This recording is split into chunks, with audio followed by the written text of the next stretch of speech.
Today, said Thomas, we're going to talk about wellness, and we're going to start off with introducing who's here today. We've got Henry, we've got Emily, we've got Percy, and we've got Gordon. Thank you all for coming. So we're going to start off, said Thomas, with the idea that wellness can be broken down into component parts, namely nutrition, fitness, sleep, work-life balance, preventative care, relationships, finances, spirituality, interventions and responsibility. So to improve wellness, we can work on all or most of them. And how bad is wellness in Canada right now, said Emily. Well, some numbers we have: out of every 100 employees that are currently working in Canada, 25 have cardiovascular disease, 8 are asthmatic, 11 are diabetic, 33 have high blood pressure, 15 have high cholesterol, 34 are overweight, 19 smoke, 31 use alcohol excessively, 20 don't wear seatbelts when driving, 33 don't do any exercise, and 44 out of those 100 suffer from stress. That seems quite extreme, says Gordon. Yeah, it is. So what sort of things, Gordon, do you think would an unhealthy workplace look like? How would it be described? Well, Gordon, poor management, a bullying culture, poor customer service, high levels of absence, falling or reduced productivity, and unreasonably high work demands. And what about a healthy workplace, Percy? Go the extra kilometre, give great customer service, take no or very few sick days, and provide commitment and creativity. So with the advent of computers, said Henry, what's happened with recent changes in terms of wellness? Well, so Thomas, one of the things that's there is they're sat in front of a computer screen hunched, so an employer or a good employer assesses the risk of back pain, so it involves employees in this discussion. Keeps in touch with employees who are off sick, possibly through technology. They might not want to speak on the telephone, so an email may be appropriate rather than a face-to-face visit.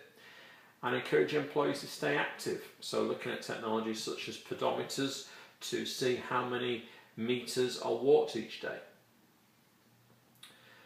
And I hear a lot about stress, said Percy. How big an issue is that? Well, that's a very big issue, said Thomas. What we can do to minimise stress is to have a zero tolerance and a consistent policy for bullying. We need to get people involved with any changes so that they have a voice. We need to provide training, and we need to perhaps look at the job design. Is it effective? Has it changed in recent times? And linked to stress, I said, says Gordon, that mental health is growing as an issue in the Canadian workplace. It certainly is, said Thomas. So with mental health, what we need to do is we keep an open mind. We learn the facts about all the different types of mental disorders, which include addiction. We be flexible, so we recognise that different people require different initiatives and approaches. We seek expert advice and guidance when required, and we listen and give the employee time to talk. With mental health, said Thomas, one of the things that we look at is, can we look at more exercise? Can we look at small continuous improvements? Can we give our employees time to recharge their mental batteries?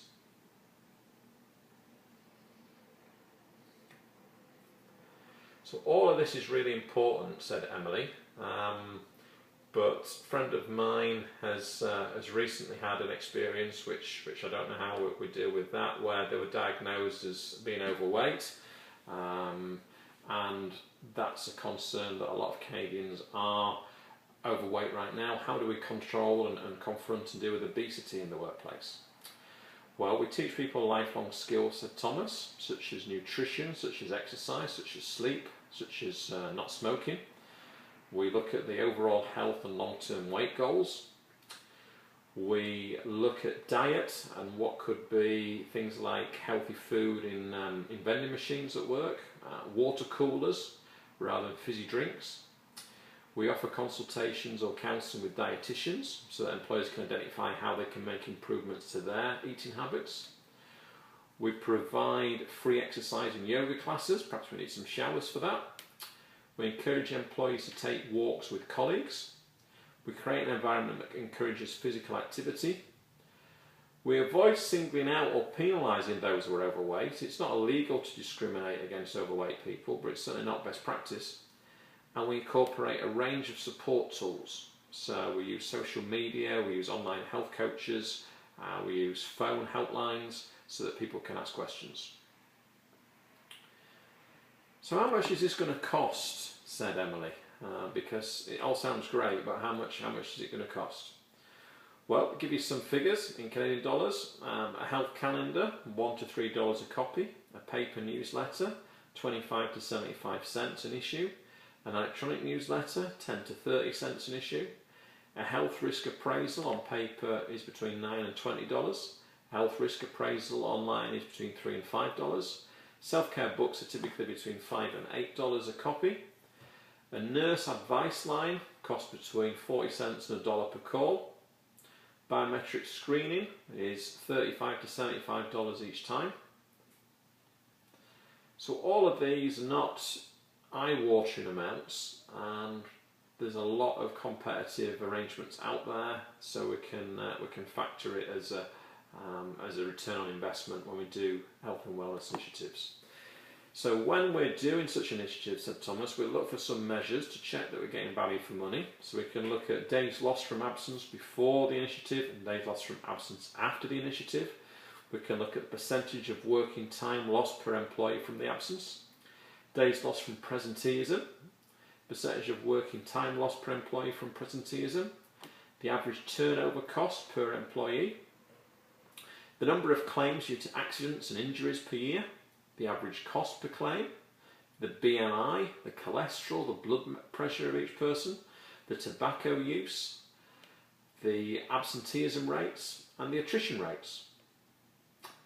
So all of those are measures that we can look at regarding wellness to see whether we're getting bang for our buck.